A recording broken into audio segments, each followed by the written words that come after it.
you had a matrix report. All right, so as we start looking at the general ledger balances, our balances, this is comparing 4/30/2018 to 4/30/2019, and as you can see, with the exception of the utility services fund, which was getting a lot of grant dollars in, we're pretty much in the property tax collection fund. We're pretty much better than we were last year from a cash account standpoint. Mm-hmm. This is actually the revenue and expenditures by fund. So the general fund, I don't know why this is crazy, but anyway, the general fund, we should be at about 83%, with 76%, 74% for revenue, 77% for expenditures. Major roads, revenue at 97, 44. Local roads, revenues at 96, expenditures at 73. CDBG, 61, 65. Comparatively, utility services, 55% revenue, 78% expenditures. Mm-hmm. Understand that a lot of that, there are grant dollars that have not been received for utility services as it relates to FDCVT, grant dollars for projects that have come through. Oh, okay. So expenses revenue and expenditures by fund, this basically is a graphic representation of what I just went through. General fund activities, so our revenues, wrong thing. So our revenue, this is 17-18 versus it should be 18-19. 17-18 versus 18-19. This is 2019. Mm-hmm. So from the standpoint of revenues, we're about the same percentage-wise. Expenditures, we're about the same. And like I said, a lot of this is grant dollars and monies that we've expended that we're waiting to get reimbursed from. So for example, and I'll talk about it in the community development block grant, we'll talk about that there. This is really the revenue that has come in from for the city. You see most of them are in line. We've got a little bit more permit fees than we thought we would get. Interest in rental, a little bit more. Our miscellaneous one, this is up because of the sale of 1111 Superior, and also the Boys and Girls Club. We have a reimbursement that we pay, the Boys and Girls Club pays us, we pay the county. So it's just really a pass-through. And then also insurance reimbursements come in here for particularly when we have an accident or we have an insurance claim. But overall, we should be at 83%, we're at 74% overall in the general fund. Expenditures, again, pretty much they're in line. The clerk and elections, that issue, we had one more election this year than we had last year. Mm-hmm. The other thing for clerk and elections was this is for medical marijuana processing. So we had to bring in help to process the applications, make copies of them and things of that nature. So the budget got a little bit higher. Personnel finance, the issue there is we anticipated at 6 months basically having Plant Moran not here, and they're still here. So that's how come that one's a little higher. Debt service is a one-time payment. We pay it, and then so that's why it's high. We won't make any more contributions or any more money will go out for that. So it's done. Yeah. So major street fund, we've received 97% of our, this is just comparing last year to this year, revenues and expenditures. Our expenditures are a little down. But again, that stuff will catch up as we start more, we'll have more activities coming for pothole patching and things of that nature. So here's the breakdown of admin. So winter maintenance, 19%. We didn't have it. We had a winter, but we anticipated we may have a worse one. So we end up at 19%. The allocation from local streets, major streets, we give $100,000 to local streets. Basically, 1/12 of it goes every month. So that winter maintenance, that money, where did that money go after winter is over with? That money just sit? It sits there. Yep, it sits in the fund, and there may be activities that overspend, so it will then balance itself out in that respect. Local street fund, again, this is comparing the last two fiscal years, 17-18 to 18-19. 96% revenue for this year, 73% of what we thought we were gonna expend, so we're good, we're good. And this is the breakdown. Routine maintenance is, because we have more local streets than we do major. And winter maintenance was a little bit higher because we have more local streets than we do major. Community development. So as you see right now, we have our revenues at 61%, 65% for expenditures. Again, there's a lag. The monies we just spent, about $300 and some odd thousand this month. That won't show up until next month because we're still in the current month. So we won't receive them until May, so we can't report on them until after we get them. Here's the, this is a typo. It's not 135, it's $225,000 for rehabilitation. Public facilities improvement that's the farmer's market. That is the bus and sickle resurfacing. This is admin, debt services, the payment for the section 108. The recreation, there's a small portion of that was from last year at the beginning of the fiscal year that we had the jobs that people were doing. That's where that dollar amount comes from. We on target of spending We've hit the time limit. We did hit the time limit, yes, sir. Utility services, 55% of the revenue, 78% on expenditures. I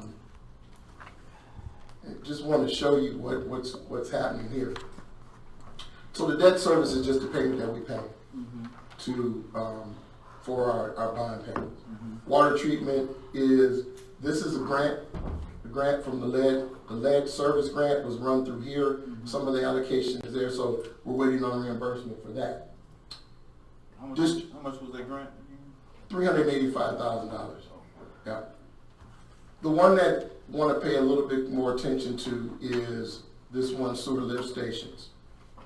We've gotten beat up this last month, with all the rain that we've had. And so this number has crept up above what it should be, or what we allocated. But like I said, nobody can anticipate what's going to happen with rain and infiltration and having to treat that, having to basically attenuate to it. So we've had there was one of our lift station pumps burn up. Did we just get some repaired? We had some repaired on another lift station. This is the Water Street lift station. We had some done on the Territorial lift station. We also had some stuff done, at the water plant for some pump repairs. But this is specifically for out in the sewer system and the lift station stuff. Storm drains are pretty consistent, but this is the one that we're having to battle more than anything. You had one burn up, you said? We had one burn up. So it's going out to be repaired. That's not in here. This is as of April. Replaced or repaired? This one's going to be repaired. Yeah, this one's going to be repaired. So again, budgeting is not an exact science. It's based on what you have historical data, and again, the lake levels right now are at an all-time high because of the amount of rain that we've had, like I said, since March. And they're anticipating that the lake levels are going to stay this way because we're going to get more rain come the fall. So we'll have to bump our expectations there and see, what happens. That's it.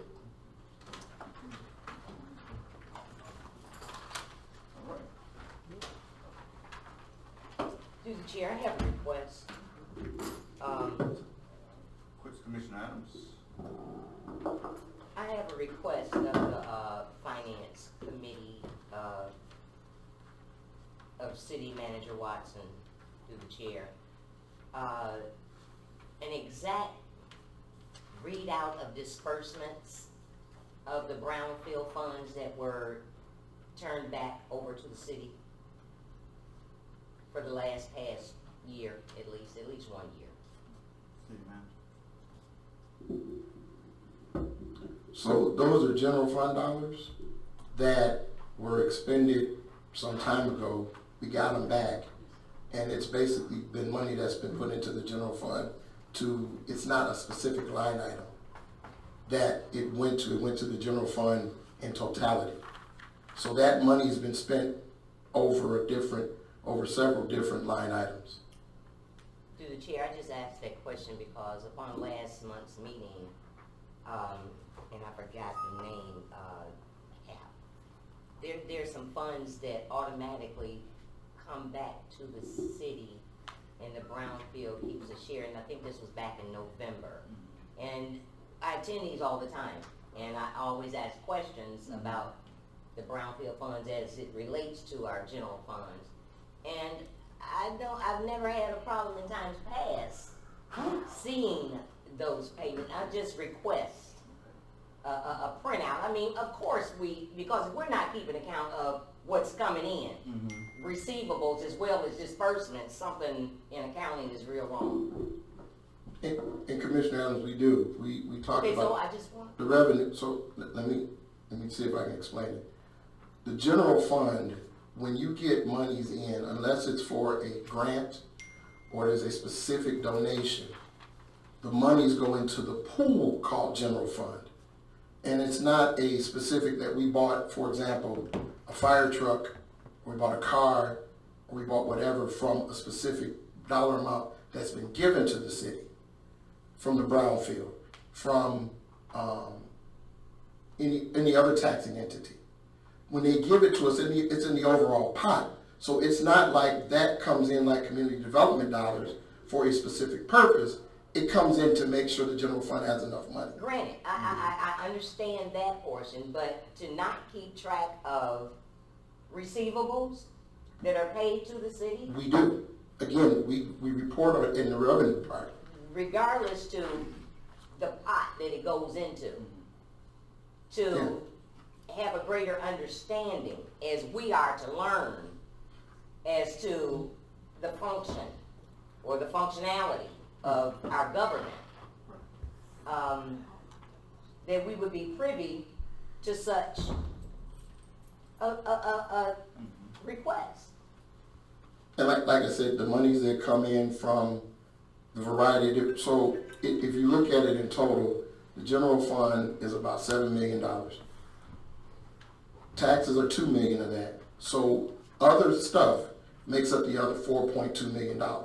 Okay, and I understand that. So- City Manager Watson, through the chair, there's no way to put together a budget knowing what's going to be captured or given back to the city from the dollars that are captured through the Brownfield, because they vary. Disbursements vary. Every disbursement season, they do. We have, and I talked with Mr. Florian, I get that number from him. We get that every year. We know what number we're gonna get. We do, because we know what the plan says. We get that number, and we put it in there. The only difference is what you were talking, one of the things I believe you're talking about, is the additional money that came back because there was some money that was spent about 7-8 years ago that came back. But every year, based on the plan, Brownfield plan, we know that number. And you're absolutely right. We do know that number. Because prior to us going into the state of emergency management and shifting and changing and cutting off recordings from some of the meetings that's still going on, those dollars were visible to be seen and where they came from within receivables. Just one question. Go ahead. Just wanted to ask about the budget. How close, I know we can close the new budget time, working on the budget? Yes, sir. So if we were at May, I just said last week, but May 29th, I'm gonna ask for a special meeting of personnel finance for that purpose. Yep. So I'll get the budget the preliminary budget to the commission on Monday, this coming Monday.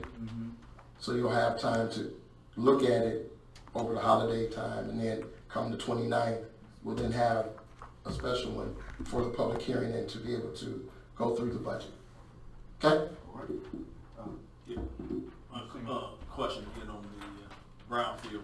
Mm-hmm. Now, is it, when, I kinda understand what she's talking about, the receivable part of it. Mm-hmm. Is it a specific where it say, okay, this money came in from the brownfield and now we're putting it in the general fund? Mm-hmm. Is that, It is a part of the overall revenue, yes, sir. no, but is it marked in the, Yes. in the budget saying this where it came It says from brownfield. and this is where it's going?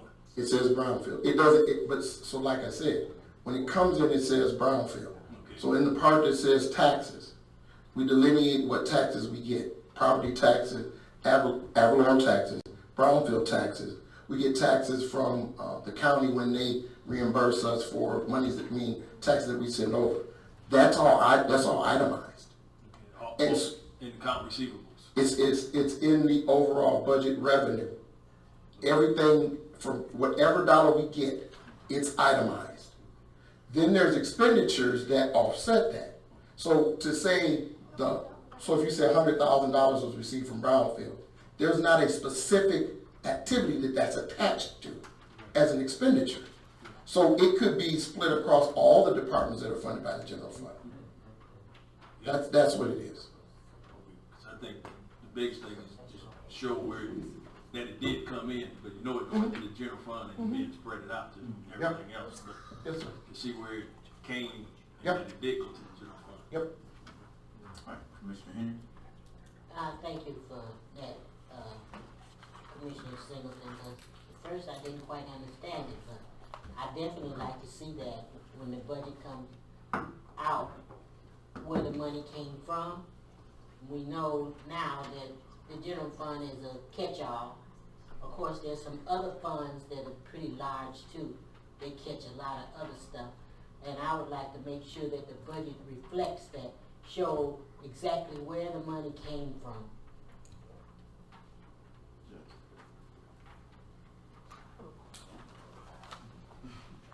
I have a quick question. Yes. In terms of the budget, and I know I saw recreation and I saw some other, is the business growth center included in the city BG funds, or is that a separate pot? That if we receive funding to actually get that business growth center back going, is there funds someplace in our budget that can be allocated towards that particular building? As far as a restoration, Yes. it would have to come out of the pot called general fund, unless we got a grant from some other entity, from the federal government or the state government to restore that. Then it would be a specific grant for 200 business incubator that you would have to utilize that dollar amount for it.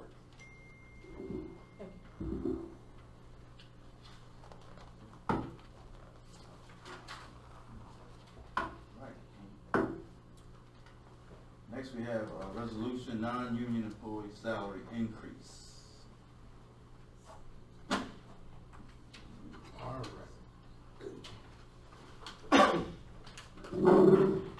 All right, Commissioner Isom, I don't have it there. So the resolution reads, the non-union employees for the city have not had a salary increase since 2010 due to a variety of reasons. Over the last several fiscal years, the city has been fiscally prudent in its operations, which has led to an overall increase in the city's fund balances. As a result, it is proposed that there be a 3% salary increase for all non-union full-time employees. The total impact of that number, and that's not the right number, the number is 16,000. Hold on, let me get the number. Give me $16,751.70. 750. $16,751.70.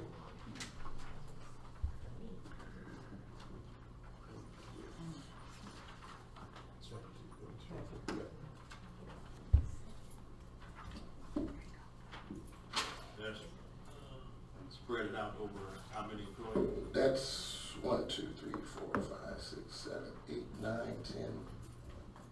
3, 4, 5, 6, 7. That's 10 employees.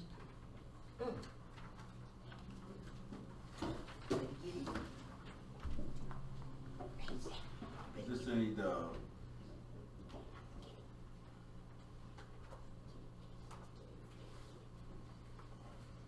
public works workers? They're covered under the union agreement. Oh, okay. So public works and public safety, the water department are all covered under a union contract. So there's a negotiation that has to go on with them for any kind of wage enhancement. But these are non-union employees that are not covered by any union agreement. Over the last 4 or 5 years, we have given salary increases to both FOP and AFSCME that has been voted on by the commission and that, like I said, that covers a group of people. Yeah.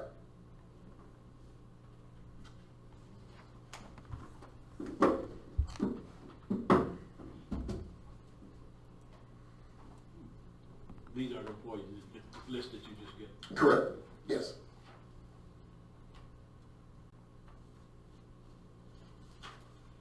Commissioner Adams? Thank you, Chair. I guess my first question would be, can we afford to give these raises? Is something that we have to budget in? I mean, I know as I ride throughout the community and I see houses steady going up, which means that the tax base is growing.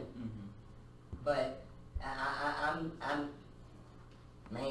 know on a national level, we're trying to fight and deal with trying to give every American a raise and a cost of living raise. Right.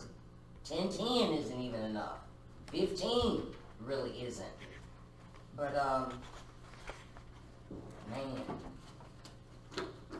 and I know they work hard, Right. and they may not hear me say it, but I appreciate them more than they know. Yeah, I guess we have to find it somewhere. We expect to get quality work. And my question though, are these long-standing, employees that have been here a while? Yeah.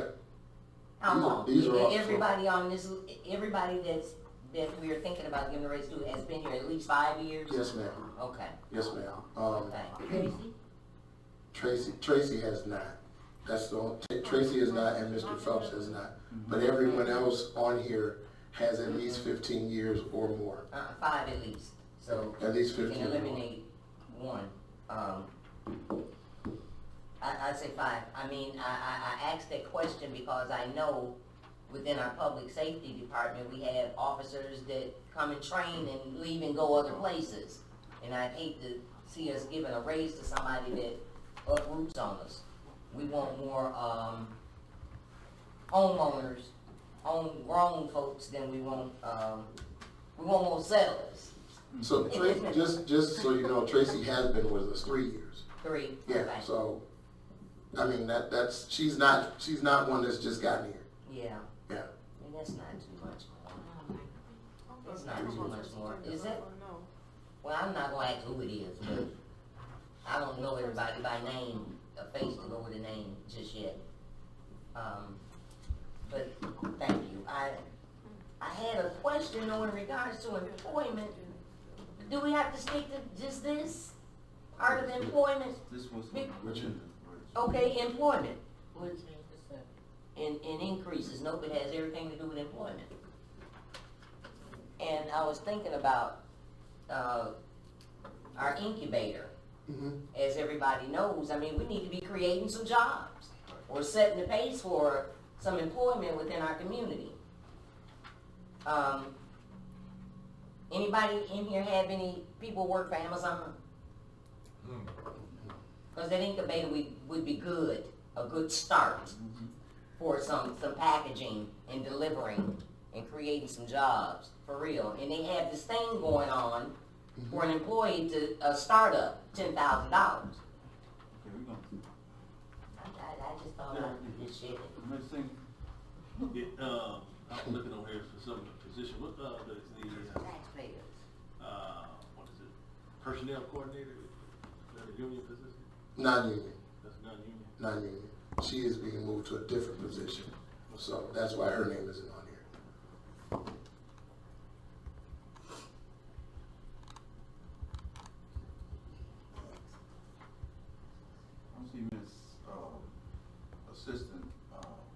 Galladay? That's the personnel coordinator. Oh, okay. Mm-hmm. Mr. Horton? It's Michael Hoy, 972, property owner, taxpayer in the city of Benton Harbor. I have a question through the chair. Before, in the past, it's been public information about the salaries for all the employees for the city of Benton Harbor. It's a produced little piece of paper that gives all the salaries.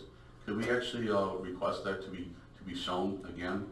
Because it'll show the indifference of just how low paid our employees are here in the city of Benton Harbor. It's been produced before. It's public information. I think the city manager has produced that before. If we could just see that, because there's going to be questions like, oh, they're getting another raise again. Oh, they're going to get more money again. Things of that nature. And just to make it open to the public so they can see that realistically the employees of the city of Benton Harbor are actually underpaid. Right. Thank you. That I can bring. I have that money. I don't have a problem with that. That's fine.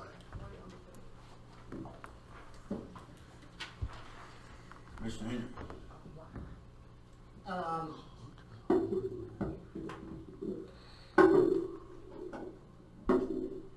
Do these employees get a evaluation, a employee, Yes, ma'am. is that private information? Or can That's- the body see it? That's a part of the personnel file. Can the body see it? Unless they agree to it, you cannot. That's personnel matter. You cannot see it. Yeah. Okay. What he runs over.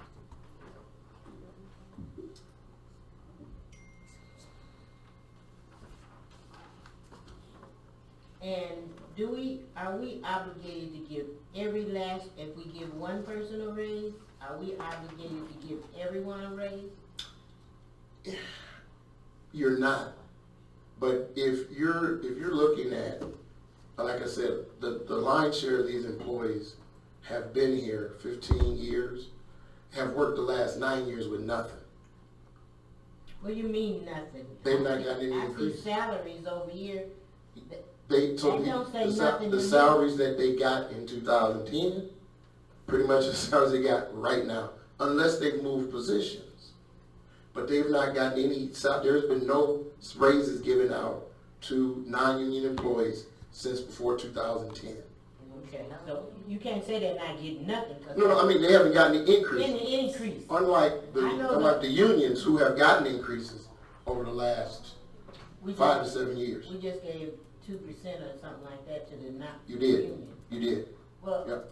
not to call out anyone in particular, but one person on this list did get a raise when they moved into their position from. Correct. And that's what I said. No one has gotten a raise on their salary unless they've moved to it or taken on more responsibilities.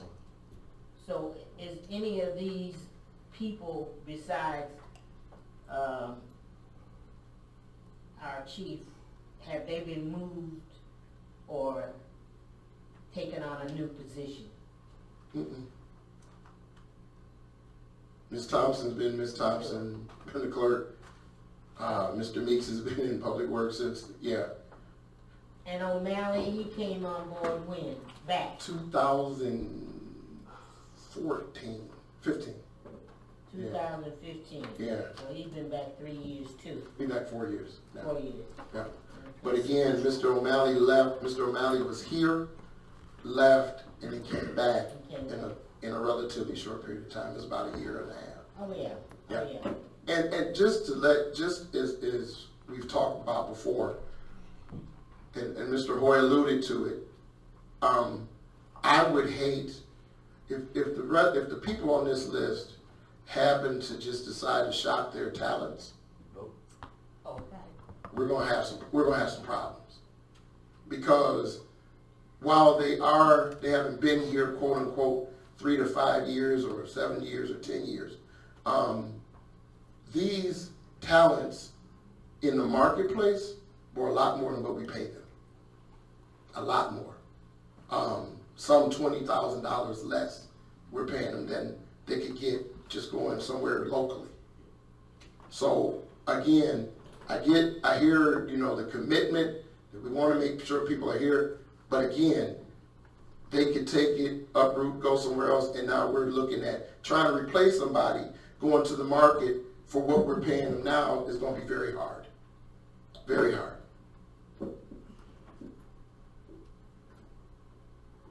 Is that your opinion? No, that's the truth. Is that your opinion, or does that come from a report? I can tell you right now, public safety director across the bridge makes $110,000, I believe, $110,000. The deputy across the bridge Well, makes I understand that. about $80,000-$90,000. I understand that. If- This is not, we're not talking about apples and oranges. We're But- talking about Benton Harbor, Michigan. But And I Commissioner- do just heard you say that we just had a couple of things that outreached the proposed budget, and that we were gonna have more problems because we needed to put some more money in those line items? Mhm. Okay. I just wanna hear you and understand what's going on Mhm. with the budget and these employees. Mhm. Thank you. Commissioner Adams. Thank you, Chair. Just quickly, I know that on several occasions I've heard our, public safety, officers mention, that they were after some grants. Correct me if I'm wrong, but we have some within the department that does grant writing. Is that true? Mhm. And we definitely don't need to lose them. For real, they hard to find. I'm seeking for some now, and I guess my next question would be, is do they write any other grants outside of, for just public safety issues? Ask them, they're What- sitting right what I there. can- Through the chair? What I would do is I would, for the last 5 years, what I can compile to give to this board is the number of grants that we've received from a dollar standpoint. And how That would much, be nice too. how many grants that are written, and pretty much, Yeah. grants are grants unless there's Yeah. some special issue Yeah. that you have. But because the people that are here writing grants specifically, particularly for governmental type Mhm. grants, they don't get a additional admin fee for administering the grant Really? because they work for the municipality that's the recipient So they don't of the get grant. to write themselves in? No. Oh, well, that wouldn't No. be fair either, No. so, okay, I'd like to see this move forward, so, okay. Yeah. Yeah. Going outside the job. I didn't- which- So people have multiple. We can't hear you. Yeah, Director McGinnis. I just wanted to say, Honorable Chair, actually don't really care about me because it's a labor of love. But we have people that got 3 hats. You know, for example, my administrative assistant is mine plus code compliance plus the deputy clerk. She's absolutely reliable, trustworthy. I wouldn't trade it for the world. You have Mr. Clark here, who's even more grossly underpaid than I am, who has taken on the IT mantle, as you see him every single meeting, has written numerous grants himself for the department. So I don't say that to pat ourselves on the back. I said it to say you have people that have multiple jobs that we do for the city because we love the city. I myself have turned down jobs I haven't applied for. I was just recently recruited for a private sector job that started at 165, and I told him I wasn't interested because my work here is not done. So when Mr. Watson says we can go elsewhere, don't be fooled, we can. We happen to have a really good mix. We got people with degrees. And again, I'm here because I love the city, and I know that I have a mission here.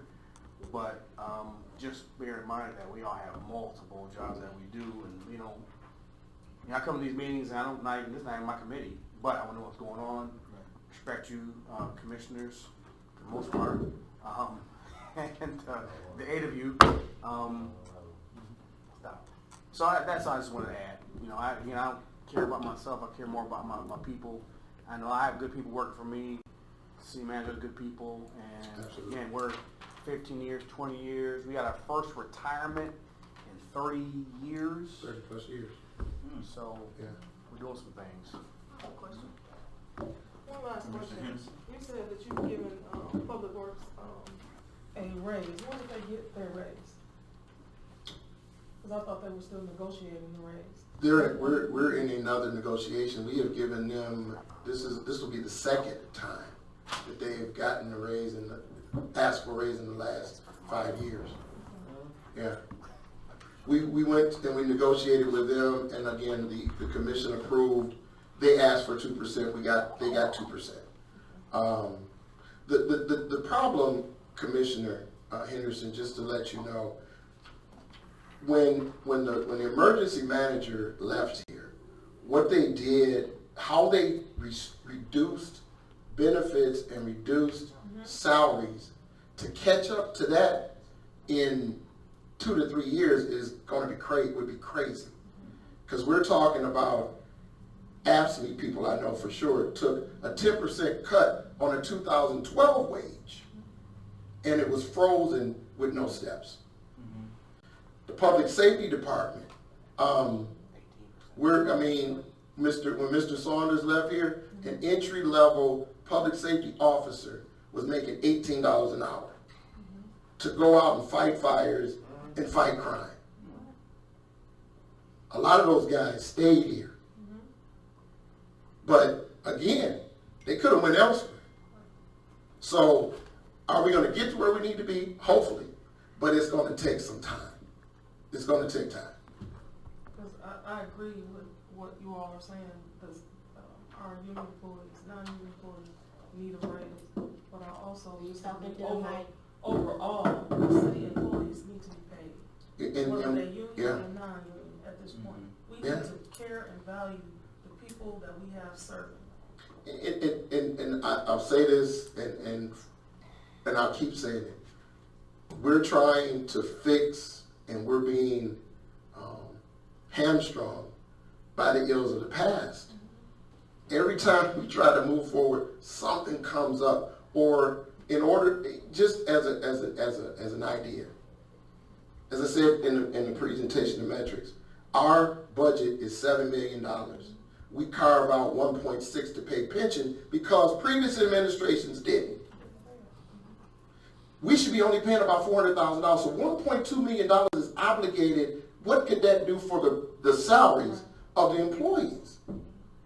But we got to pay that, because if not, the people who have worked, who get the money, wouldn't get it. And then they're coming after us. So it's danged if you do, danged if you don't. Like I said, we got to take baby steps to get back from the fall we took coming through that emergency manager situation. So how long is, I know that you guys are in negotiations, how long before that happens? We just opened the AFSCME group. We just started last Friday.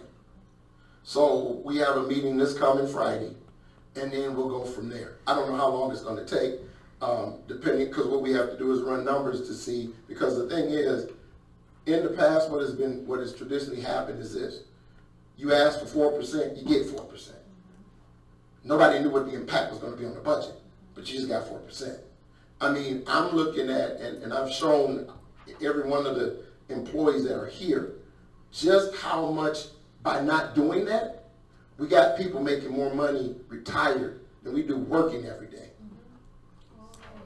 We got a $75,000 retiree right now that gets that every year for the rest of their life. That's ridiculous. But that's what happens when you just say, here, take it. Here you go. And whatever they ask for, you give them.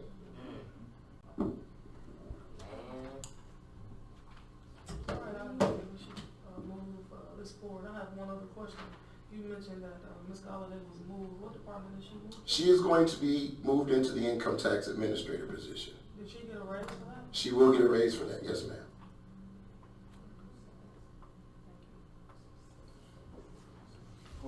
Thank you, Mr. Isom. I'm going to try to stay on topic here, and if I'm off, please just let me know. Thank you. Personnel finance.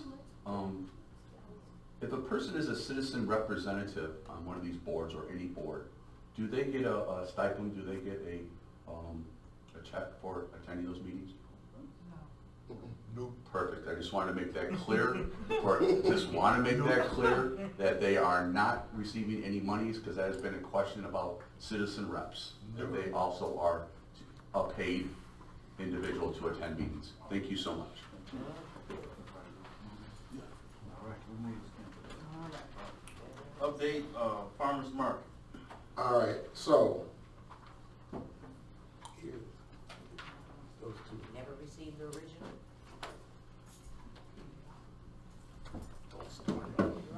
All right, so there were some questions about the farmer's market and what we got for what we did and all of the good questions that came out. What I've provided to you were cost estimates from when the farmer's market was first, the inception, 2014, okay? In 2014, these were the dollar amounts that it would have cost to build, what it would have cost to build an 80-foot structure, which would have gone from Main Street to roughly what I call the alley that exists there, okay? On between, right at City Center. If you look at these dollar amounts, $214,000 to build an 80-foot long structure, $205,000 to build, this was a 60-foot, and then there was another one that built another 80-foot that was 193, and then there was one that was a proposal to build it over Territorial that was $688,000. These were cost estimates then. The dollar amount that was approved by the City Commission in July of 2018 through the Community Development Block Grant was $193,000 from the Community Development Block Grant dollars to supplement the $60,000 that we got from the United States Department of Agriculture. Cost for construction have gone up about 15% from 2014 to 2019. So what you have here is real close to $250,000. If you add another 10 or 15%, 10 to 12%, you get above the 250. Now, in order to have got more, to allocate more money, you would have had to have another public hearing. You would have had to have an approval by HUD. We had to get this done by May 2nd of this year. This got approved July 16th of last year. More toward the end of the construction season. So it would have had to have been built first part of this year again, but you don't know how long HUD would have took to do what they needed to do. So what happened is the structure that you see out there now is a 60-foot structure. It has the ability to be added to stretch out to 80. But with the dollars that were allocated and the monies that we had to spend, that's what we had to build. That's what we had to build. So they will like change the design? The design is relatively the same. What you had, when you had conceptual drawings of what was in these here, if you look in the packet, there are conceptual drawings that were provided. So you look at a roof like the flat one like this one, it was much cheaper than if you looked at the one for like the number 3 or 4 option. Right. Okay? Now, again, if there is going to be, you can expand that one. Again, add to it, extend the roof down, put the columns up. That's why the pad was put there the way it was, to basically be added to. So that's just half of it, right? That's about 70% of it. Okay. Correct. We have to find dollars if that's the desire of the commission and the community to do the other third. With the parking lot thing. Correct. Yeah. Mr. Henry. I know sometimes when you get past 60, your brain kind of fogs, but I remember this very well. We asked, the last thing that was approved by the body was the double roof. Right. I don't even see that in this, it's not even in the diagram.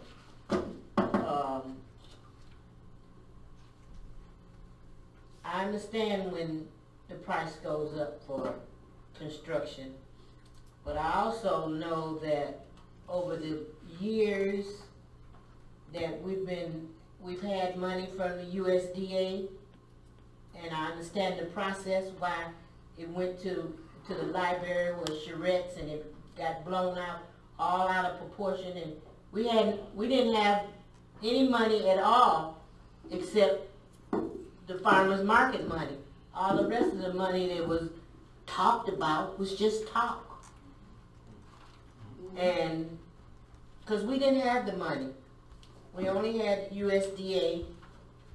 And over the years, I've looked at Abermarch getting paid at least 2 times, maybe 3 times for plans on this. And I want to see Abermarch's invoices on every one of these plans that they did.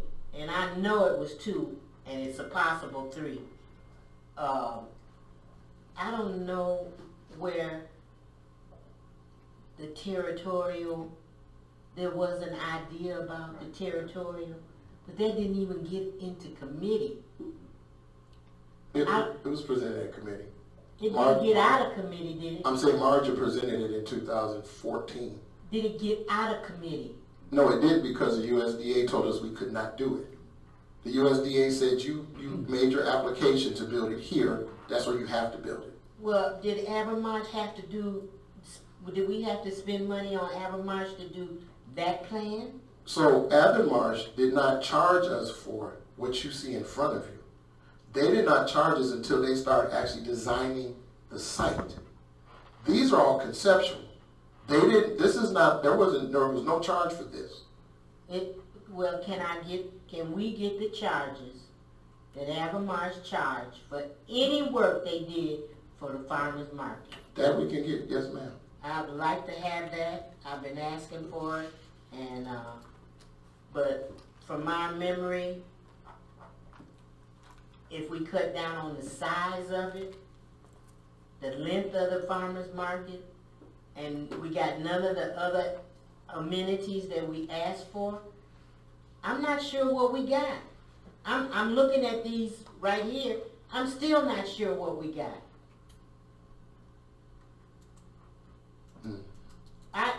I see these dialogues, I see these diagrams, but none of them look like what we got. Maybe this one, somewhat. And again, But concept. I need to see what was put up for us. This is not showing me enough to let me know. I need to see the blueprint of what they put up. I need to see the size. I need to see all of that, because it wasn't presented to us that there was a change. And when I see things like that, big red flags pop up. Commissioner, nothing changed. Something changed. Your dollar amount that you... I understand that. Dollar amount changed, but something changed after we approved one thing, things changed. The change order, I want to see all of it. Okay, I will get... I want to see all of it. There's a change order. I want to see what that change order said and the amount of money that we end up paying. Who we end up paying it to, I want to see all of it. I want to be transparent with everything about this farmer's market, because it's already got 2, 3 red flags from me and my understanding of the farmer's market. And you guys know that the farmer's market is with another one of my babies. And so therefore, I need that information as to what happened after this body approved it. Thank you, Honorable Chair. Talking about Miss Commissioner Henry and her baby. I was never okay with the farmer's market, and I'm still not okay with it, but there it is. And I had a feeling it wasn't going to be exactly what we chose. And that's exactly what's been happening with this community's block grant dollars. I've watched it for years, and it's time for it to stop. I request that we look over Abermarch's contract and start rethinking of how we do business and who we choose to do business with, and bringing something else back in-house. Our schools are in trouble because they outsource stuff. We become to be in trouble because we've outsourced so much stuff. But if there's no tax base, but now that we're growing, now that we're back on track, these are the type of things that I wish that we could look at. Nobody ever discussed how that farmer's market was going to be sustainable. It was a problem with putting water spigots that were less than $1,000 in several locations throughout this community to make something sustainable, eating healthy and feeding the children healthy in this community. But a farmer's market, are we going to pay them? Are we going to charge those that come in to help it remain sustainable when the roof needs to be fixed? I mean,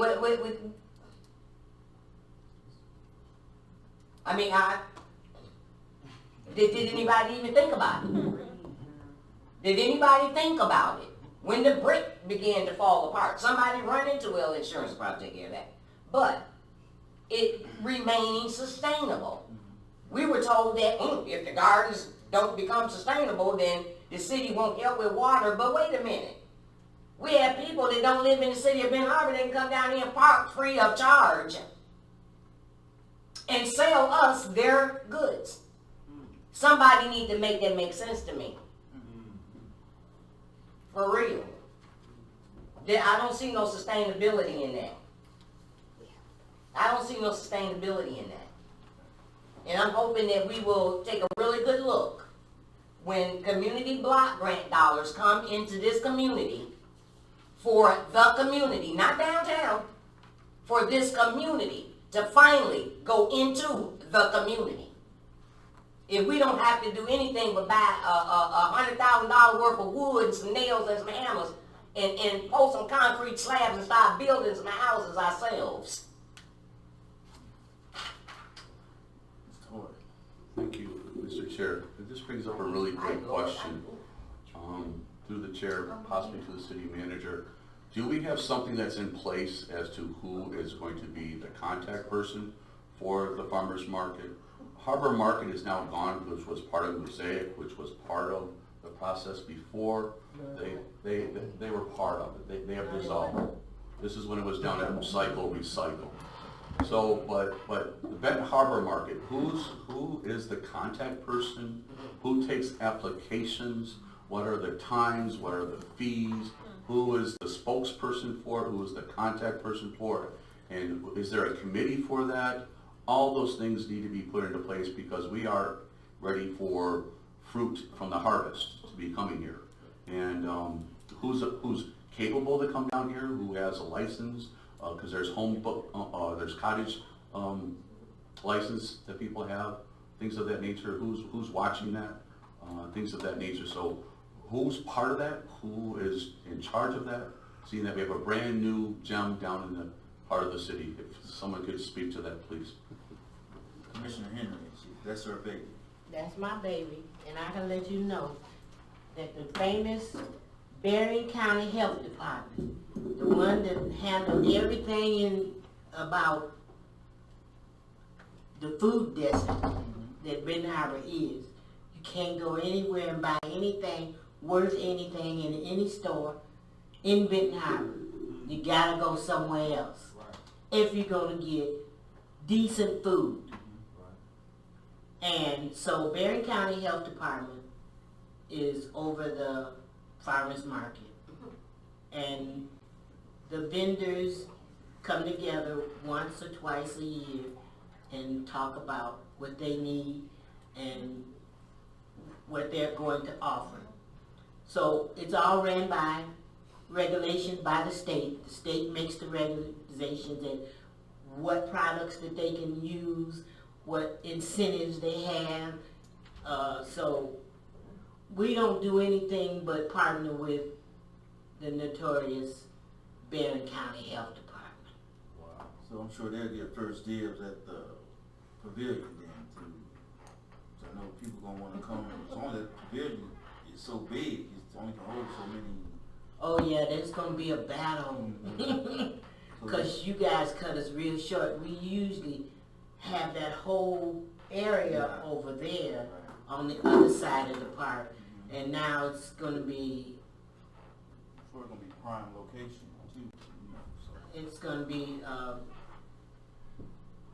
but I guarantee you that most of the farmers are going to find a way to cooperate with each other. There you go. Because they know, and it's not a big money making deal, the farmers market, but they come out because of the food desert that Benton Harbor is in.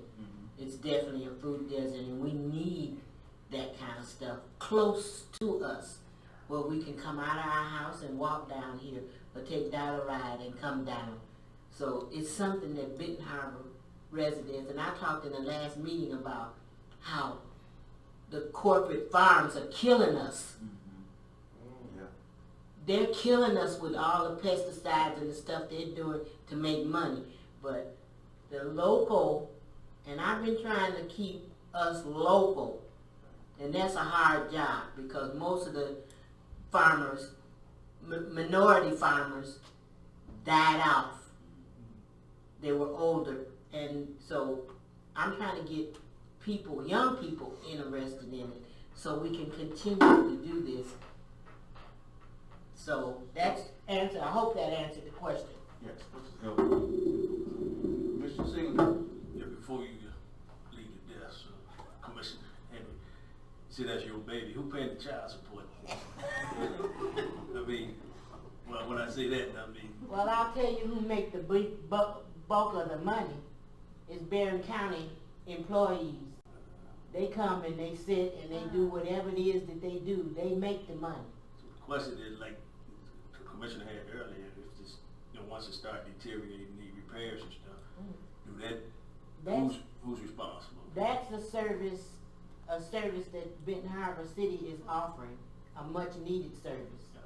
And so I'm assuming, because we never had a structure before, and USDA just loves it that Port Benton Harbor has finally gotten a board, and they will probably we'll probably give Benton County an opportunity to write as more grants as they can suck up.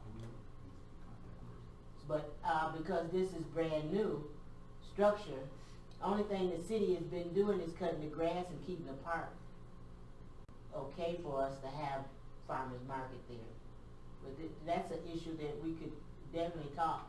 But I think it's a service that Benton Harbor residents really need, and it's another service that we should offer our people. Commissioner Adams? Thank you, Chair. And I'm beginning to really hate that I've been to all these meetings, gathering all this information and all this knowledge, to have to come up here and say so much.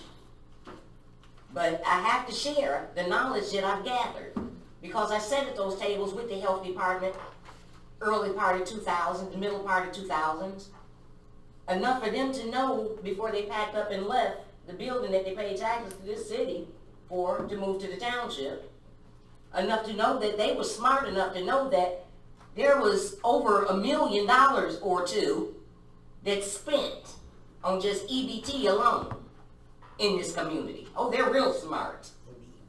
They're very smart. But what we need is a grocery store. What we need is a grocery store.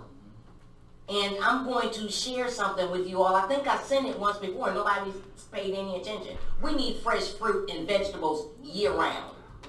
There's a train, a cart, like a train box, that grows this stuff vertically year round, that costs way under $190-some thousand for what we just paid for. We could have had 2 of those. They need to be placed on each school site.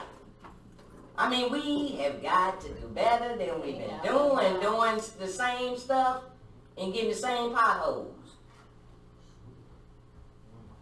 Out the box.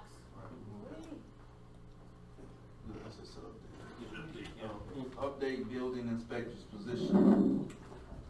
So as of tomorrow, we will have a new building official. The gentleman's name is Chris Nearpass. who is a building official, building inspector. He's also a mechanical inspector and zoning administrator. So he will be an employee, he will be working for the city of Benton Harbor, tomorrow. Actually, yeah, Full-time building. he will be here. He will be here, yes, sir. Would you repeat those three things that he's? Zoning administrator, building official, and mechanical inspector. As it sits right now, we farm out all our mechanical inspections to the state of Michigan in the city. Mhm. So that will allow us to bring that in-house versus having to have the state do it. And then, like I said, the building official as well as the zoning administration work. So,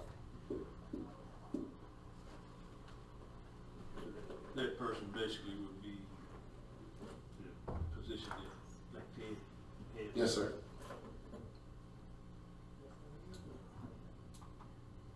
Mr. Henry.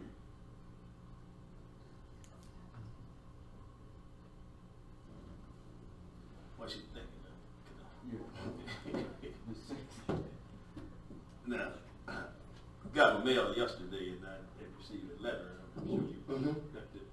What was, could you kind of explain what the? What happened, Commissioner, is we were utilizing other municipalities for the purposes of building official, as well as we had utilized, building officials from different municipalities, I'm thinking of something else. And what happened was, they now have their own stuff that they're doing, so they're too busy. So we didn't have quote unquote an official, building official of record that had credentials. So we had to get that in place as quick as possible. So that's what that was about. And then we have to get that information to the state to let them know who it is and get their credentials to them. So they, when we was using the other ones, wasn't any agreement, this was a. It was a gentleman agreement as they were used as needed. We did not have a contract with them. Which was, that was part of the little thing that they said, because since it wasn't an Correct. agreement, so we basically we was in default. Yeah, Okay. yeah. But again, they were licensed by the state to do the state, because we asked the state to help us as well, and they didn't. So one of the things that they talked about was, use the state. Well, the state, we can't use them if they don't come. So we have our own now. We have official, Yep. we have official request to the state. So- Correct, And they turned it. correct. When? I'd like to see that documentation.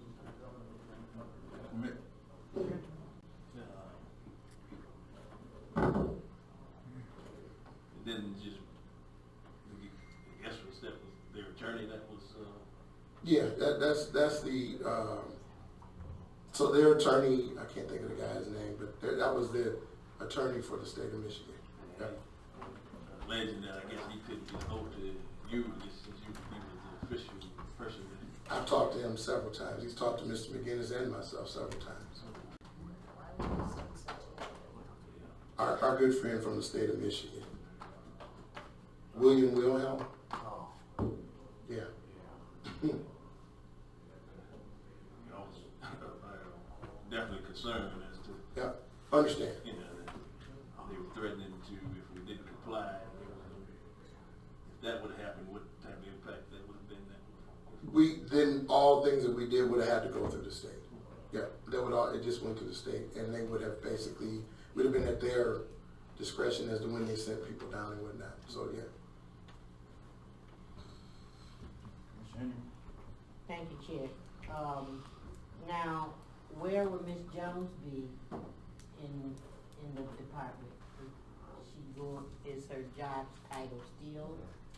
She's Chief Code Compliance Officer, and the building official and zoning administrator are a completely separate part of what governments need to do. So, if it comes to going to court, this person is definitely certified with the state and Yes, they can ma'am. go to court and, how many opportunities did the other municipality come and help out Benton Harbor? How many times did you ask for the help and they came? I don't have an exact number of how many times, but again, there was a gentleman agreement with the other municipalities. So it was on an as-needed basis, so I couldn't say I did 25 times. I don't know that number to be. I would just make a call. Can you do it? Yep, we can do it, and then they would come. Well, maybe the director of the department will know how many times did the other municipalities come in and assist us when we had no one to do that. Well, I don't know. I just recently got involved with your department, so. Can you get us that answer, Mr. Watson? Again, unless I can get a log of how many calls were made, I can't say. Well, then maybe the department will definitely have information as to who came and what. They didn't charge us. No, there was no charge, but if they came, they had to make a decision, and therefore it should be a record that they came and made a decision about whatever it was, zoning or building or whatever. Commissioner, just to let you know, from a zoning standpoint, you don't need a building official for zoning. For zoning to make decisions as it relates to there's something conform to the zoning ordinance. Well, we, as planning commission meeting, we need a zoning. And we asked, we need a zoning. A zoning administrator, what a zoning administrator lets you know is this. You got a What we can building, do. you got a building you're gonna put, and you're gonna put it in this location, does it conform? If it does conform, then you need to go to the site plan step. So then that's the next step that would then be done. That's when you need a building official. Because a zoning administrator doesn't automatically have the criteria or the education level to do site plan review or do the follow-up for construction portions of it. But this guy do because he's got Yes, mechanical ma'am. inspection. Yes, ma'am. Okay, okay. Now, is he a union or a non-union person? Non-union. He's non-union. Yes, ma'am. The last union guy we had was Bill Thompson, some 12 years ago, 10, 12 years ago. We still paying him. Yeah, we are. Okay, so this, now, That evening. now let me bring this up because this is 12 years in the making. Sandra Barrett, will she finally, because of this new hire, get some satisfaction in her house and what's been going on? So what I will say is the situation with Ms. Barrett is not 12 years.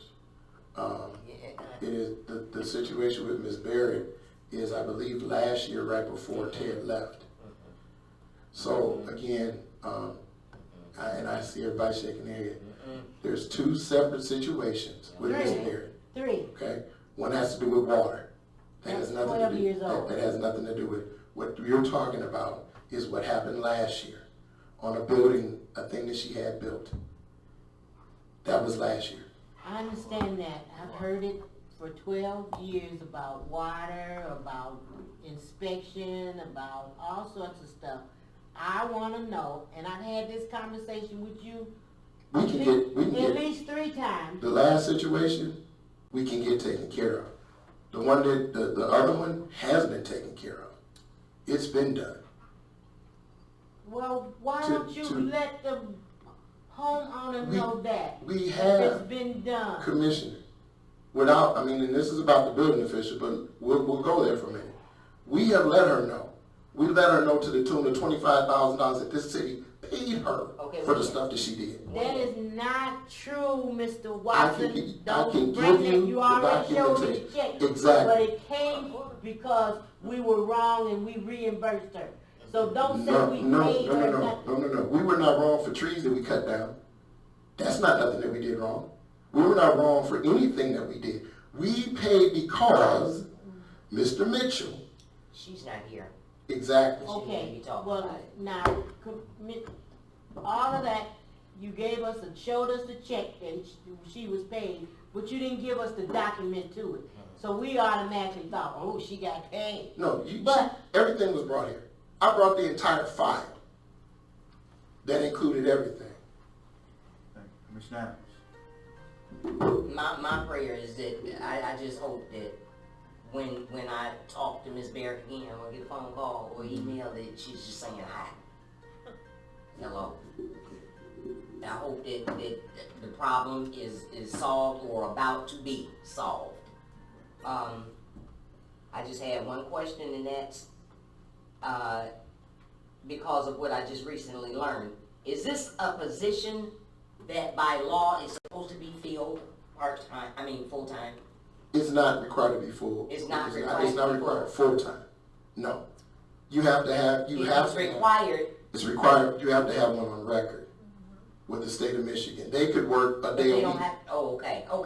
They could work a okay. day a week, they could work 5 days a week. Okay, so is that what we have? Somebody that just works at will? They're at will, and they're an at will employee. I mean, they can jump up and leave and go somewhere else anytime, yeah. No. At our will? He's working at our will for the city of Benton Harbor. So when we decide to get rid of him, he's not gonna work full-time. He's a full-time, he's a building official that's going to come into the city of Benton Harbor at least 3 times a week, if necessary. Okay. But if he's not needed here, it makes no sense to just pay him for being here. Okay, I mean, just Yeah. like the application process of, you know what application Mhm. I'm talking about. And the building official was supposed to go over those applications as well, that these people have spent their money for. I would think that somebody could give an update, because I don't have one, For, to these people that have put an application in. we have been, okay. I don't know. I just, when somebody asks me something, I just like to have the information to give them, that everything is moving. That's all I need to know. And if this is a position because the letter had me believing that we're in that much of violation. That was like threatening. Yeah. That was a threatening letter. That's the state of Michigan. Ms. Barrett. That's the state of Michigan, so. Yeah, I think so too, because she told me that she didn't want to have to do that. I don't know, but I don't know. please take care of her. I don't know, but like I said, we're gonna take care of it. Yeah. All right. Does that person come from a firm, or is that, they just got the private? He's an independent contractor that is coming from, I can't, the name, his C&D, hold on, give me a minute, I get his, what it is. And most of those people don't work full-time. What's the guy that worked here that left and went to Harvard, worked 3 days a week? Last time I saw him. What was that person's name? What's his name? The older white guy. The that building worked here. inspector, what was his name? While we're waiting, Man. The one he just Chair. hired? Yeah. Chair, The one he just hired? Chris? Near Near, pass. McGinnis. Chris. near pass. since we're, Director McGinnis. Near Just with all an talking. pass. since we're on this here, one of my plans was for our Public Safety Recreation Committee was to give an update on the code compliance department as a whole. As you know, we've identified some holes, so we put together solutions, and that was actually one of my items I wanted to present, if not next month, the month after that, so you know, and of course my chairperson and the commission knows that we realize we got issues, we've identified those issues, we've identified solutions, and here what our plan is. So we are nowhere near where we want to be, but we understand that now, and we're moving towards that. So I want you to understand in that report of, hey, this is, you know me, we got stuff we got to fix, we're going to fix it. But that is actually going to be a report I was going to present if Commissioner Singleton was going to allow for the agenda either next month or the month after that. The first thing we're trying to do now, the first and foremost thing is stability. Most of this discussion is because people have come in, used us, and left. Come in, use us, left. Got other jobs, left. Come back to us, use us, and leave. So we are right now vigorously trying to get people in place that will have sustainability and are going to be here. That's our number one problem. From there, we put into fix our processes and training, because ultimately, we want to train our own. We have a plan to get Darlene Moe trained to be able to be on both sides, code enforcement as well as building official. So if with the permission, when we get to that point of our chair, that was one of the things we wanted to discuss. So you are aware, we're transparent, here's what we have, we're gonna fix it, here's our plan, and, you know, input for that, so. Mr. Monson is back. The name of his company is C&D Building and Mechanical Inspector. C&D? C&D, yep. Located, He's actually off Hillendale Road. C&D. Yep.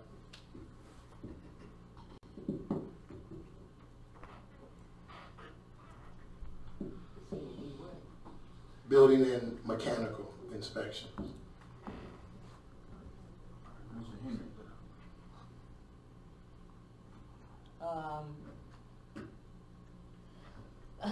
Since he's gonna be here 3 times a week or as needed, because we were in dire need of that, did we have to pay him an arm and a leg and throw in the first base? Actually, he actually came to us, Commissioner. Yeah, he did. He came to us. That means our director is gonna have to watch him like a hawk. Yeah, he did. And so, That means the commission is gonna have to watch him like a hawk. what is this, how's the pay arrangement? I'm sorry, what did you say? Compensation, what? He is paid on the work that he does. So it's not gonna be a salary with fringes and everything. So that will actually save us money in the long run, because we were paying, the last building official we had, at one point we paid him the first time $85,000. Then the next time we paid him $60,000 plus fringes and everything. So this will reduce the cost, because he won't just be here just because he needs to be here, because he's just, just a full-time person. So there's nothing to do. He's not here. He's not costing us. No one worry about going out and having cocktails in the city town. No, I'm hoping that we don't have anything like that anyway. Will he get paid like our electrician? Our mechanical, you're right, our electrical inspector, Jay. Same kind of money like Jay? No. Or it's a different kind of It's money? different. So he gets he's got a lot more credential than Jay has, so. Yeah, he Is does. it something private, or can I ask for it later on? You'll be privy to it later on. Yeah. Once we get all the nuances, After he's hired, I'll be privy to it? we can get everything there, because it's Not before he's hired? it's not a public document until it's. But can you tell me later that you and I? Oh, okay, that's all I need to know. Okay, I'll find out. I need to know that. Thank you. Next we have discussion fees. I can't find my fee stuff, so what we did, what I looked at, Commissioner, I know there was a conversation. So the fees that we needed to look at to get in place because of the summer stuff that's going on, i.e. the beach and things of that nature, we do have in place. What we need to look at is one, I know for sure that kind of fell by the wayside, was the credit card charges for payments, for payment, online payments and things of that nature. So yeah, that's one I know that we need to do. The other one is the vending for the year cost. Looked at the vending cost for people to vend in the cities around here, and we're like 3 times as much. We are high. We are very high. We are extremely high. Compared to other Some are running $50 to $75 a month. Ours is $500. People want raises. But in order to get, so if you want to fully receive the benefit of what people come in and do, including income tax, $500 is not going to get them here. They're not going to come. So you got $500 for a summer. Yeah, it's a $500 fee. other places, 50. Yeah, it's $50 a month. So we lose vendors coming. we get one or two. Our biggest things are when people do special events, because it works under a master vendor's license. So for the parade, for the triathlon, for the blues fest, for the like I said, the parade, or when we do a PGA thing downtown, that's when we get the majority of vendors coming in. But on a day-to-day basis, we don't have vendors that, you know, do that kind of stuff. So again, those are ones that we need to look at. The other ones have been looked at and were updated for the most part in between 14 and 16, so they're not too out of date. But again, I don't know where it went. I had it, but getting ready, I don't have it right here with me. But I do know the credit card was one, and we'll look at, you know, what we can do to help knock that cost down. And like I said, the vending fee is another one that we need to definitely look at soon. Mr. Adams. Thank you. Are we considering lowering those fees with the hopes that maybe more vendors will want to indulge in? I would recommend that we do. Yeah, Yeah. that's a good thing. The machines downstairs, are those ours? The vending machines? They're ours to use. Okay, well, that's a bad deal. We can Yeah. purchase our own at Sam's. I And I would. mean, we talking about capturing some money and we need to be owning our own stuff. There's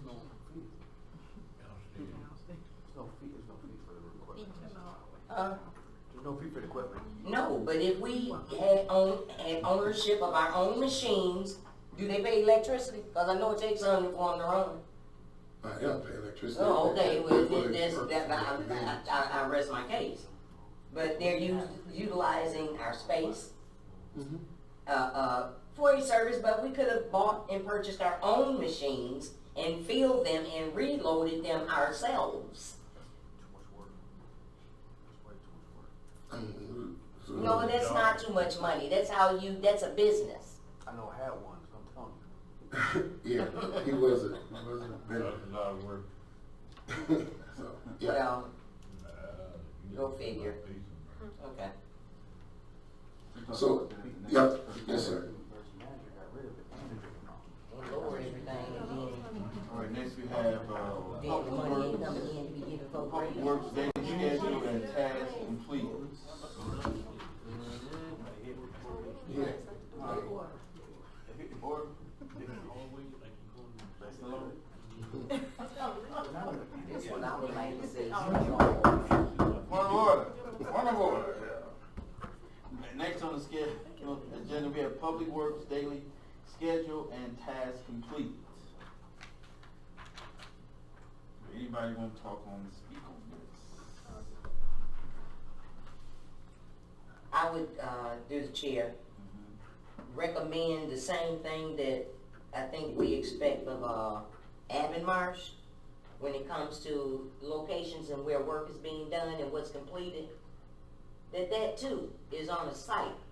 If we could possibly have something in place,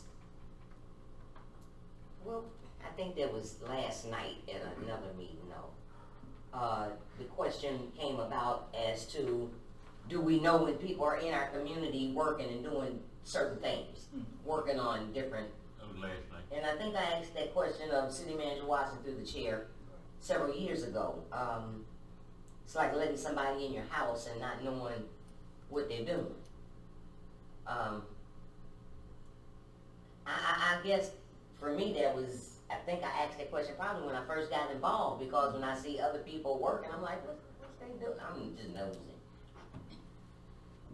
We end up, Commissioner Adams, the electric company, the gas company, let us know when they come in and do work. Okay. They let us know where they're gonna be working at, and if there's something that we have to do, for example, if they're gonna do cutting trees, they'll give us a list. Okay. Here's where we're gonna be cutting trees at. Okay. If there's a repair or something like that, they typically don't let us know. Because it may be of an emergency nature, they don't know when they're gonna come in. But when there's planned work, we do get that information. Okay. Like AEP came in and let us know they were gonna be changing out all the lights. Okay. So we do know that. Okay. And then whenever there's work that's done in the right of way for the city, they have to pull a right of way permit Okay, in okay. order to do the work. Okay, they pay for that, those They do. people, yeah. They do. So yeah, so we do know that. Okay, so Public Works daily schedule and tasks completed. Why do we not ever see a log of exactly what that is or what it entails within a monthly period of time, just like our finance record that we, We can do that. I mean, it's pretty, we plan out and then we make adjustments as needed. just like the streets where the great potholes are when they've been filled, because it's very unfair that the same streets get the same attention and others go lacking. So what, I talked about this last night at the income tax oversight meeting. We just, we've got an application that's gonna be on the website, so you'll love this one. That talks exactly about what you're talking about right now. How much money is being spent on a particular project, where it's being done, progress, how much money we spend on an annual basis on the budget, so the budget's starting, where we are. So what I give is a metric, what's given as a metrics report will be there every day and be updated so that people will know, here's what the dollars are going for, here's where the projects are happening at, here's when it's complete. So it's a more of a transparency, if you will, for government. I'm glad you said that, because this is personnel and finance. And I guess, mixing them both together, how did we let it get by us that the city income tax dollars is in some other bank instead of in Benton? But We got money all over this community. I'm talking about that in specific. Well, there is nothing that Don't make says. excuses for it. No, That's- yeah. if you give me the law that says it has to be in Benton. Nobody said that, though? But I'm just saying. I'm just saying that we asked the citizens of this community are the ones that voted for it. And that's where it should be dwelling, within this community. But a log of the work that Public Works completes would be nice. I agree. Mr. Henderson. Thank you, Commissioner Iron. Just real quickly, with the daily schedule, one day I was, this was before the cleanup happened, I was just driving out, my husband and I saw a Public Works truck parked on, where Boynton Vista is, just back there parked. We weren't doing any work and it wasn't lunchtime. So, we've been hearing complaints, I know I have, about where's Public Works, that people don't see our Public Works trucks out during the day. I'm at work, so I wouldn't know, but people are asking that. So for, on a daily basis, we have trash pickup. And I know at one point, on trash pickup, Public Works was out the same day in the same neighborhood where trash was being picked up.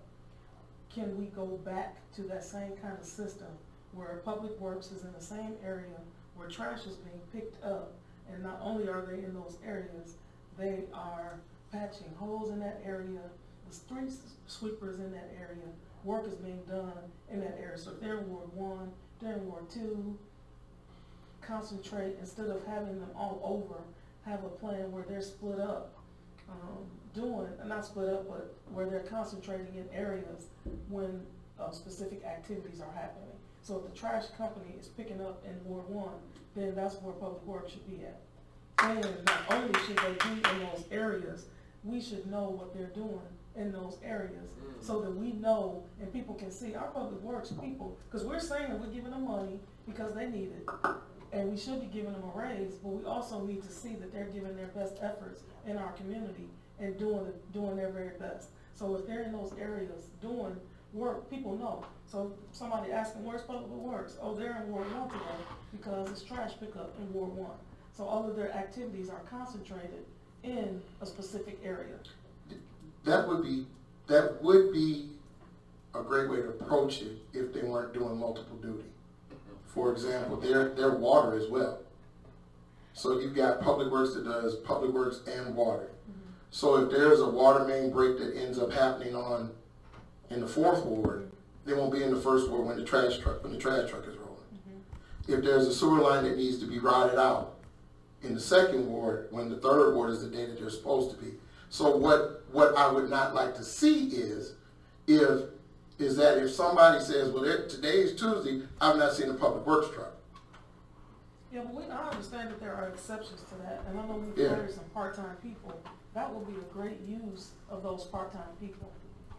Making sure, Yeah, or if we need to bring on more part-time Yeah. people to assist, we need to do something else. At this point, I- I can't accept another excuse about the city. The trash cleanup was what it was, and hopefully we'll continue to clean up our city.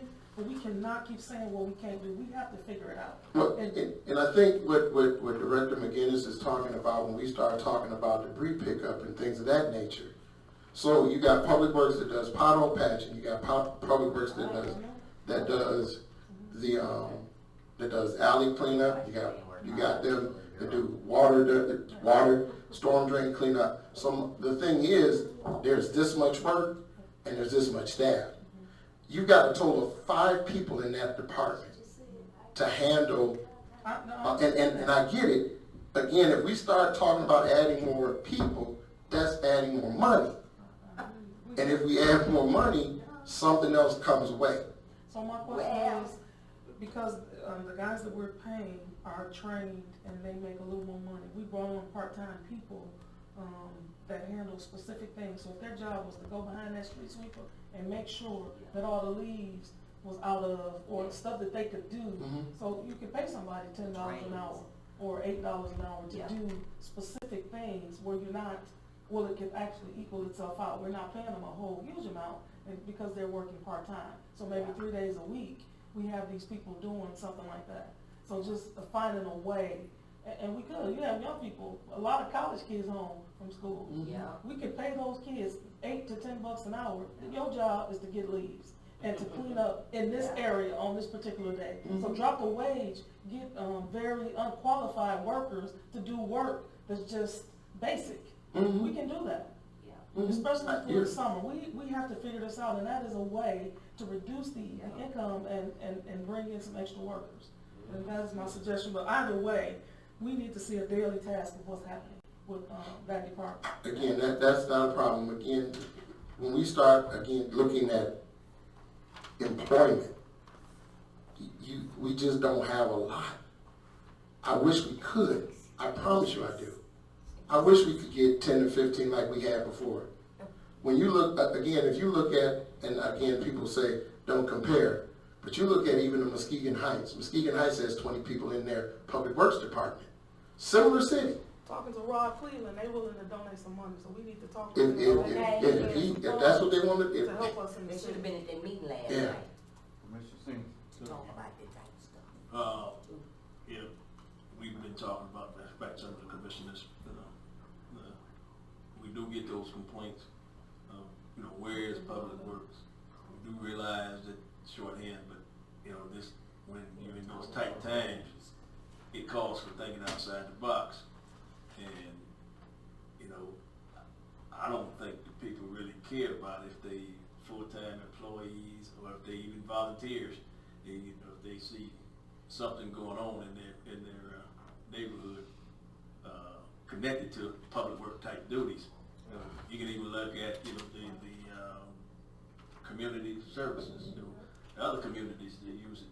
Some of the guys who I communicate with who been was doing jail time and got out. They said that they got put over in St. Joe Township. It was on the cruise and stuff. Basically supplementing their public works, because like you said, don't take a skill training to go pick up the leaves or sweep out the gutters and stuff like that. So I think we just have to begin to think outside of the box. Also to the documentation, the daily logs. Say, okay, we're in this area. That way, if somebody questions, say if they didn't get to that area on trash day, You go to the document and say, oh, we didn't get there because we had a sewer emergency, a water emergency.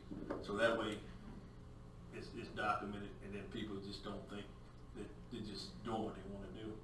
So it's some, I guess it could go back to the transparency and letting folks know what's going on. And then most of the work, is, the climate that we live in, is you're going to do certain things certain time of the year. So summertime definitely is the time for, cleaning up and doing those things all the way up to late fall. They quit taking the leaves in December anyway. So you won't have to worry about using nobody for that, now you're back into your winter things. But we need to think outside of the box and be able to supplement it where we know we don't have the money, but we need to use all those other resources that other folks are using. A lot of times, some of the guys that say, I'd rather work in my own community, than go do it in somebody else's community. So it's like them paying back, to where, the violation. Okay. Thank you, Chair. Well, first of all, Public Works is for the people. They take care of everything, just about. And for us to have a skeleton crew and keep talking about it every year, we got a skeleton crew. Well, they can't do so much.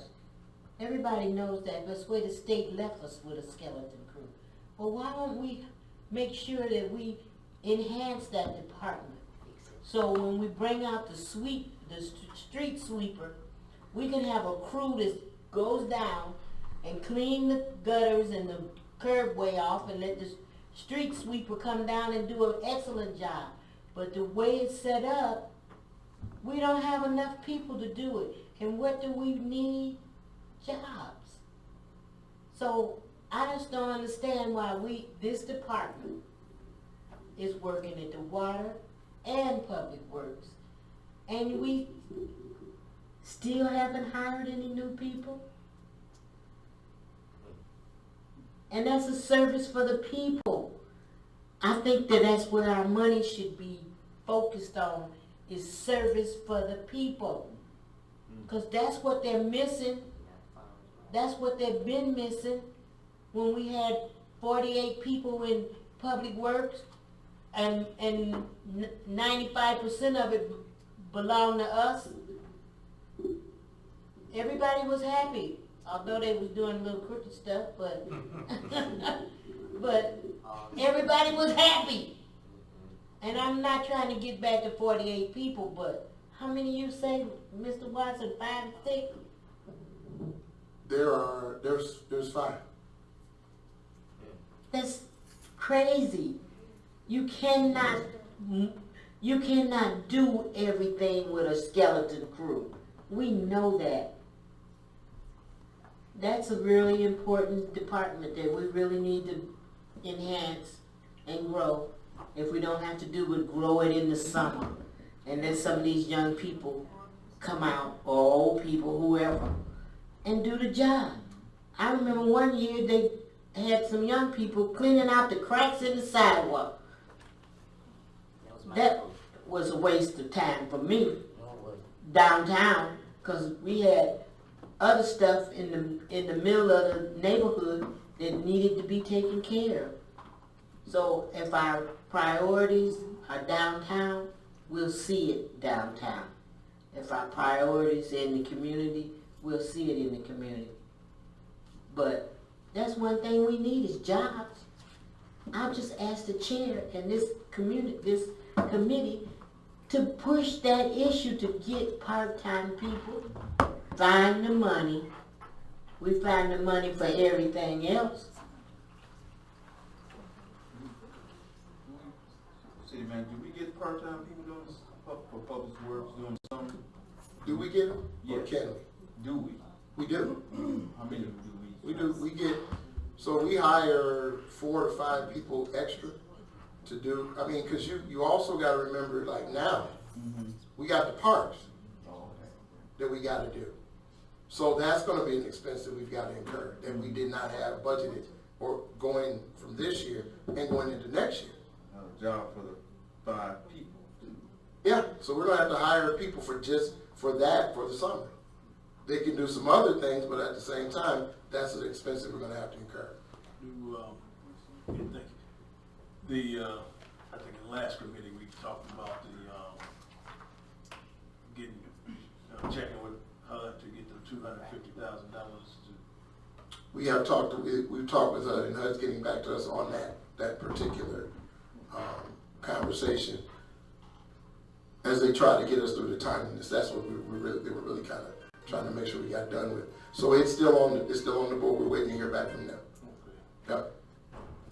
So I'm saying, one of the things we probably need to look at, like we do in the winter time, we increase our budget in the winter time in anticipation of heavy snow and overtime work. We need to do that in the summer in the city of Benton Harbor, increase our budget, so move that winter budget to the summer so that we can apply those same amounts of money to the summer budget, because we need to hire more people, because we know it's 5 people, that's not good enough anymore. We have to address these issues, because we get hit over the head with these issues, and we have to address them.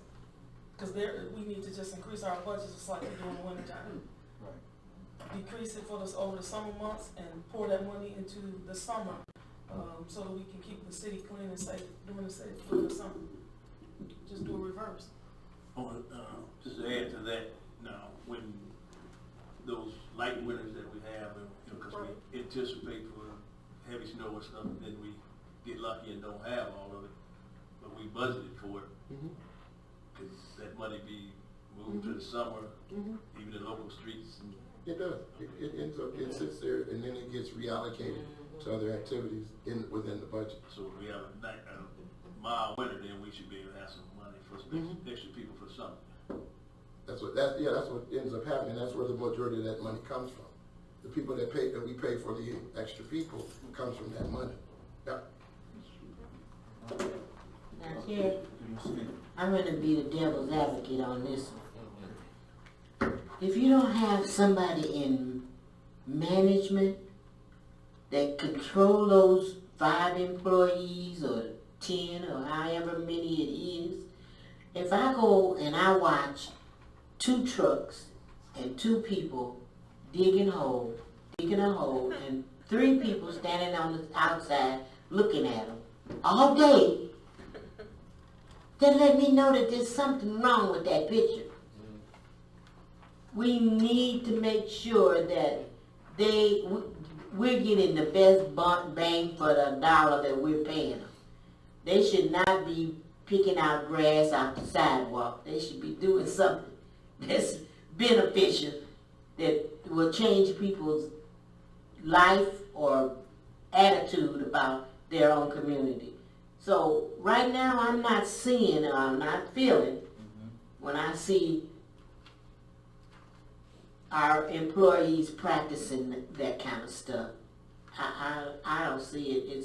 It's just not feasible for, if it was in corporate world, they would all be fired. I mean, I've heard some horrible stories, being the devil's advocate about public works, and true enough, I went to check it out myself, and it was true.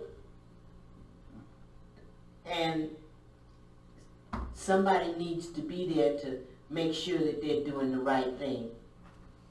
And a law will help. Internet being transparent as where they are and what they're going to be doing will kind of allow us to see. But if nobody's at the helm, nobody's guiding the ship, then it's not going to happen. City manager, is that 5 plus the supervisor or just That's 5 outside of the supervisor. Yeah. Commissioner Adams? Thank you, Madam Chair. I've never saw any of our youth that we hire during the summer doing such strenuous work, such as down on their knees doing pretty much nothing. Not to say that they can't and won't, but when you have brick pavements or pavers as a landscaping area, they need to be upkept as well. And I think that, I'd like to see the kids doing some work like that, other than what I saw them doing. Because a joyride is just that, a joyride. And I saw more of that than anything. But if we are going to put some money towards using our block grant dollars to go along with those monies that we use or don't utilize in the winter towards hiring more part-time in the summer, that we could add that money together and hire more. There are some 17, 18, 16, 17, 18, 19-year-olds that could do exactly what Commissioner Anderson suggested. A few days of, well, every day of the week. I mean, if school is not in, I mean, if I don't want to confuse our paid workers of the community, though, with the volunteers that come in and sit down and help clean out those very things that Commissioner Henry addressed. Because that is tedious, it's hard work, and it look good when it's done. And guess what? The grass that comes through stays away longer. As opposed to using that one thing that folks suing folks over now. What is that? Roundup? Yeah, let's round up some youth. And some more money to put more to work. All right, next we have discussion of the scoring system for the city manager's evaluation. Now, it's up to you to. Scoring, that's your decision. Oh, okay. So we'll use the what we. Is it 1 to 5? Is it 1 to 100? Is it 1 to 10? That's, What does it say? You say 5 is 1 to excellent. 5 Yeah, 5 to 1. Yeah, 1 to 5. for each. 1 is poor, 2 is below average, 3 is average, 4 is above average, and 5 is excellent. Do we have those? I emailed it out. If you need hard copies, let me know. The scoring system is attached. I guess through the chair, do I need it for our next meeting? We'll have to Our next council turn meeting? one in before. That's what I'm The asking. evaluation is supposed to be done on June, the first meeting in June. June. Oh, okay, okay, so I'll June 3rd. email it. I'll email it again. Yeah. We use that. You say again? No, in the subject matter, was it, evaluation? Okay, I get it, I get it. I'm learning. Fine. 1 to 5. So, when you total them up, how this work?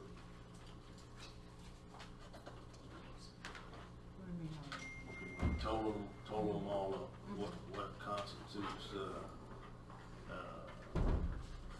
poor, fair, excellent, based on the number of questions? Get so many points. I think that's what. That was the issue last time? I Last can't time. remember what the issue Yeah. was.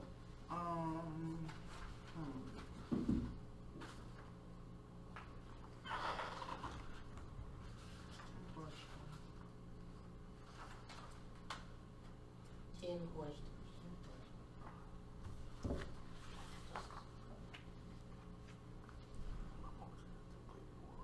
So, So you can get 250 points for this one, for this evaluation.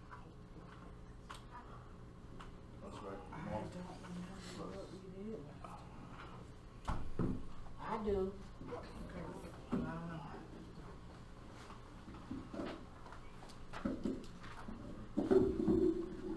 One time we didn't get a lot of commissioners turn in their paperwork.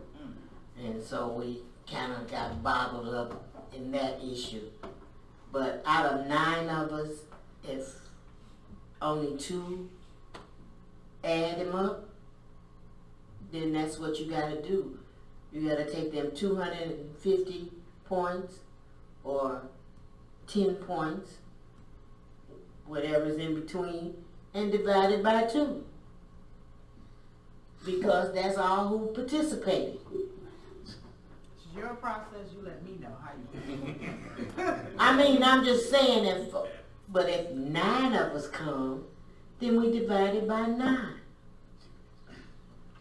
You got to come up with, I guess, yeah, what's an A, what's a B, what's a C, what's a D? You know, it's got to be like, so if the possible points is 250 is a perfect score, then 250 would Be excellent. be excellent. Okay, so where do you start breaking it down to? Half would be, You know, fair, good, poor, you know. So that's what I think we had the problem with last time. You know, 2, 3 people trying to be mathematicians, but everybody came up with different. You know, so that I think if 250 gonna be excellent, then that's per evaluation, per yeah, person. yeah. So I guess half it, 50% would be 125.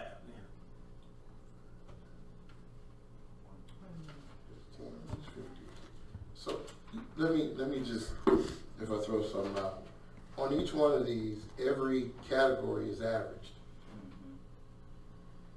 So 250 is the max. So, but the max number for an average is going to be 5 still 1 through 5. So if you take the average, if you take all the ones that you get, add their scores, their average score up, divided by the number that you get an average score that you put against the 1 to 5. Highest score you get is average. The highest you'll get is 5. That's fine, right. The highest you can get is 5. The lowest you can get is 1. Yeah, So that's the scoring system right there. that's it. It's right on the, Right there, yeah. All right. So 250 points is the top that you can get, and then wait a minute, then you divide You it. have to divide. Then you divide it by the. So for each category, it looks like, honestly, Commissioner, there's 25 points for each one. If you got all 5s or 5, so 5 to 25. Whatever that number is, you have to divide by 5. So if it's 25 and you divide it by 5, you're gonna get 1. If it's 25 divided by 5, you're gonna get 5. Right, If it's 5 and you divide it by 5, you're gonna get 1. right.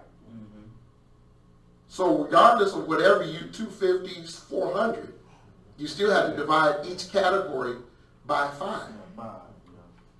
So you'll get, so for example, so the most you could get for the whole thing will be 50 points. The least you can get is 10. 10 questions. Right, so it's 50 or 10. Duh. So you- Duh. So And then what you would do is take, so if you got a 1, a 5, and a 2, that's 8 divided by 3 is going to give you 2.6. So now, that's where you have to make the decision. Are you rounding up? Are you taking it at 2? Because 2.5 is more than 2. I think you should round up. You would have to go up to 3, so that's what you would do. Yeah, that's in each category. that's each category. Yeah, So each one. each one, yeah. Okay. Got it? Yeah, and then I believe at the back of the document, if I'm not mistaken, it just, you would get a composite score of the 10. So if it's 50 for somebody, 35 for somebody, you know what I mean? Then you would add those up and say, okay, here's the overall on each one. Yeah. Clear On the score. I'll send out the email again, and attach the form, but I don't know what we wanna do as far as submitting the completed form back to my office or just bringing it to the meeting. Cause I know some commissioners wants to just bring it to the meeting and some will submit them to me. What's the process do you prefer? Do you want them to just be responsible for bringing it to the meeting? Cause I would prefer that. I would prefer that. Yeah, Just yeah. bring it to them. Okay, so everyone needs to, I'll send that in the email too. And if you show up, you bring it. If you You ain't gonna show And you up. can't complete them while we're in closed session, or if that's what you wanna do, closed session. Yeah, I think it should be done before the meeting, but I'll put that in the email. Or be done during the course of the meeting. No, you said can't complete in closed session, nor can you do it while Oh, you're yeah, sitting in right, session. right, it needs to be Yeah. done Right. before we get to the Right. committee, I would say, so, That sounds good to me. That sounds good. okay. Thank you, everybody, for coming out tonight. Excuse me, a little housekeeping.